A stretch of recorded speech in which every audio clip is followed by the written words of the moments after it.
В воскресенье в Томске проходил праздник. В городе отмечали крупнейший праздник татарской культуры, на который съехались более 2000 человек из разных городов России. Почетным гостем мероприятия стал президент Республики Татарстан Рустам Минниханов. Вместе с губернатором Сергеем Жвачкиным главы регионов прошли вдоль рядов народных умельцев, среди которых были мастера гончарного ремесла, резьбы по дереву, ковки и прочие.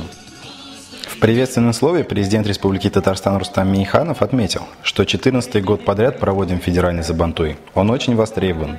Это поддержка тех субъектов, где мы его проводим. Праздник призван показать самобытность татарской нации, ее культуру, игры, состязания. Россия тем и сильна, что каждый народ, населяющий ее, имеет свои особенности, подчеркнул глава республики. Также президент Татарстана вручил ключи от микроавтобуса «Форд Транзит» председателю национальной культурной автономии татар города Томск. А для главного батыра Сабантуя было приготовлено 2 подарка. Это живой баран весом 35 килограммов и автомобиль Volkswagen Polo. Затем они открыли один из самых масштабных всероссийских праздников этого года. В своих национальных костюмах выступили самарские, сибирские, крымские, уральские татары и представители других групп нашего народа.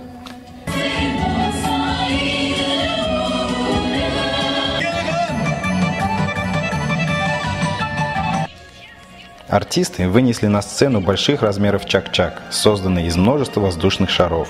Как пояснили ведущие, необычная композиция символизирует единство проживающих в области народов, скрепленных так же, как элементы чак-чака, медом. Шары пустили в небо, что вызвало у зрителей, заполнивших трибуны стадиона, настоящий восторг.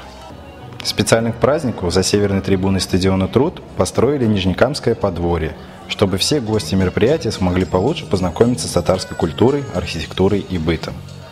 Получился целый музей деревни под открытым небом. Гостей федерального Сабантуя также ждало множество сюрпризов, подарков и угощений. На таком важном мероприятии присутствовала делегация из Самары во главе с членом бюро исполкома Всемирного конгресса татар Кнюкаевым Фахруддином Батреддиновичем. При подготовке к празднику в Томске стояла типичная для этого времени погода с 10-15 градусами тепла.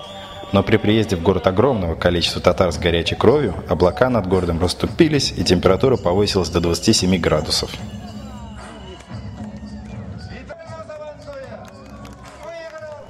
Как всегда с вами, администратор сайта Татар Дуслык. Оставайтесь с нами, будьте в курсе событий.